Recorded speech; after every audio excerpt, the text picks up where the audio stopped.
Manusia pada dasarnya adalah homo religiosus atau homo theologicus. Dalam dirinya sudah ada kecenderungan untuk mencari sesuatu di luar dirinya. Pencarian akan daya yang berada di luar dirinya ini bersumber dari pengalaman manusia itu sendiri, soal pengalaman tentang ketakjuban terhadap alam semesta, terhadap kosmik di mana mereka berada.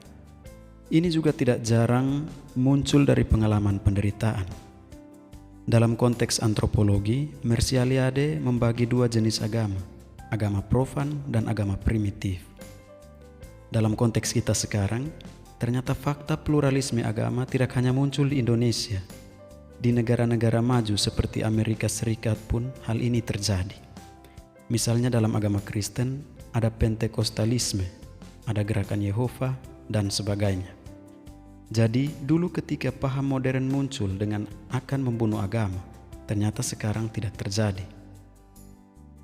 Ternyata bukan hanya dalam Kristen yang ada cabang-cabangnya. Islam pun terjadi demikian. Mereka berusaha untuk mendaratkan ajaran-ajaran agama mereka di dalam visi misi sesuai tempat dan konteks di mana iman mereka ditempa.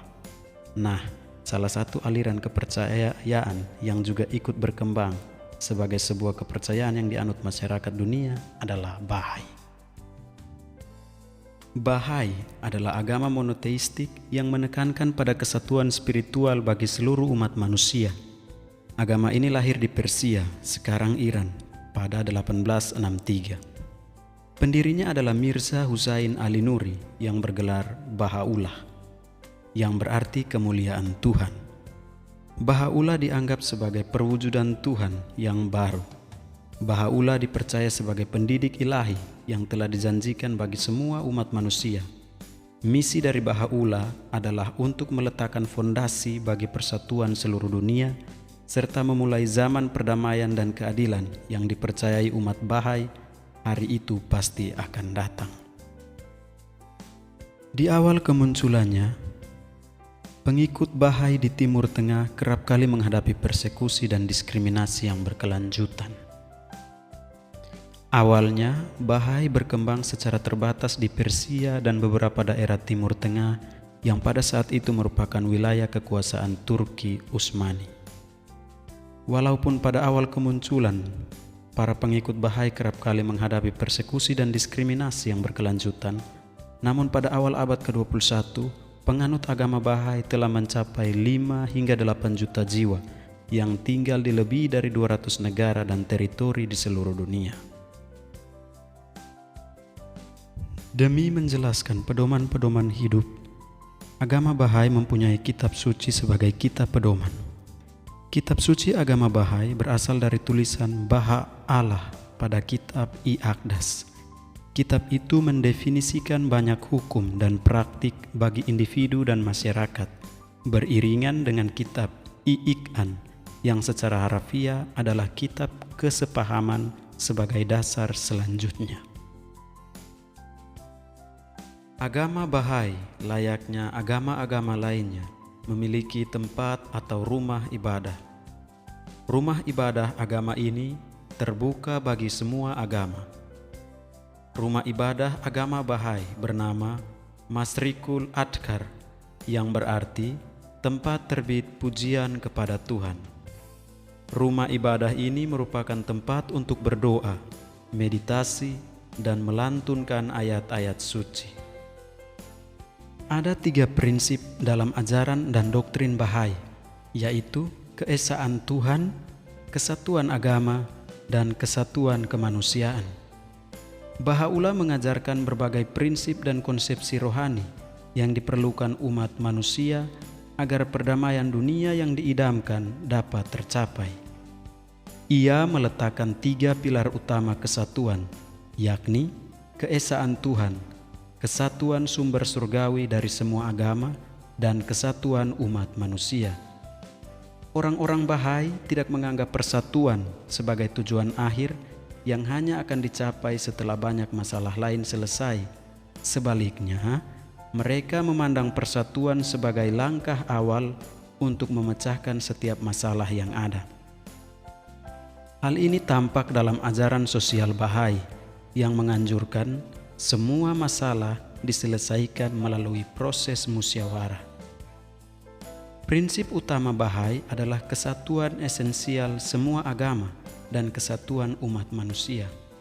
Bahai percaya bahwa semua pendiri agama-agama besar dunia telah menjadi manifestasi Tuhan dan agen dari rencana ilahi untuk umat manusia. Terlepas dari perbedaan nyata mereka, agama-agama besar dunia menurut Bahai mengajarkan kebenaran yang identik. Fungsi khusus Baha'u'llah adalah untuk mengatasi perpecahan agama dan membangun iman universal. Bahai percaya pada kesatuan umat manusia dan mengabdikan diri pada penghapusan prasangka rasial, kelas, dan agama. Sebagian besar ajaran Bahai berkaitan dengan etika sosial.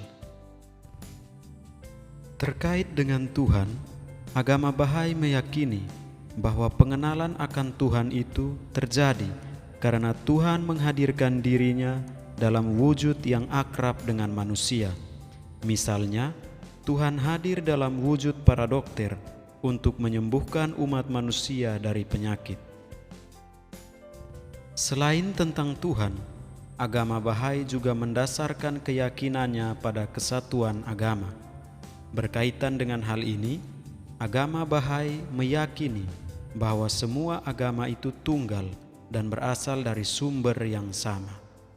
Oleh karena itu, agama Bahai terbuka bagi semua agama. Asas ketiga agama Bahai adalah persatuan umat manusia. Menurut ajaran Bahai, bumi hanyalah satu, tanah air, dan umat manusia warganya.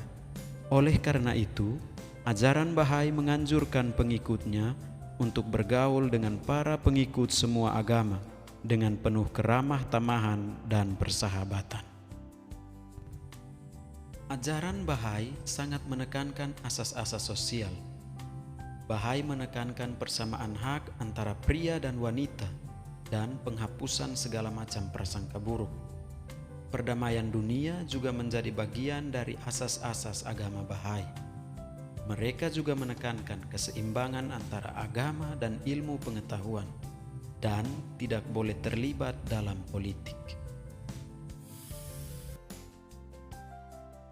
Agama Bahai karena berasal dari Persia memiliki satu ritual yang juga merupakan ritual khas orang Persia, yakni Nowruz. Nowruz adalah perayaan tahun baru secara tradisional di Iran, Azerbaijan, Kurdistan, Pakistan, beberapa bagian India, dan di antara suku bangsa Kurdi. Selain itu, pesta ini juga diajarkan di Asia Tengah, Turki, dan tempat-tempat lain di mana budaya Persia pernah berpengaruh pada zaman dahulu. Ritual atau perayaan Nowruz biasanya diawali dengan 19 hari puasa. Namun, sebelum memasuki 19 hari puasa tersebut, para penganut Bahai biasa melakukan apa yang dinamakan Ayami Ha atau hari sisipan atau 5 hari sebelum puasa. Hari ini dibaktikan untuk berderma pada keluarga dan tetangga. Setelah 5 hari, mereka akan melakukan 19 hari puasa. Puasa dipandang sebagai periode persiapan spiritual dan regenerasi untuk tahun baru.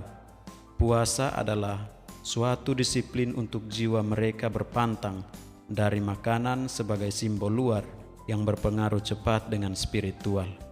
Dengan ini, berarti mereka melakukan praktik menahan diri untuk menjauhkan diri dari semua selera tubuh dan sebagainya untuk dapat berkonsentrasi pada diri sendiri sebagai makhluk spiritual dan untuk mendekatkan diri kepada Allah.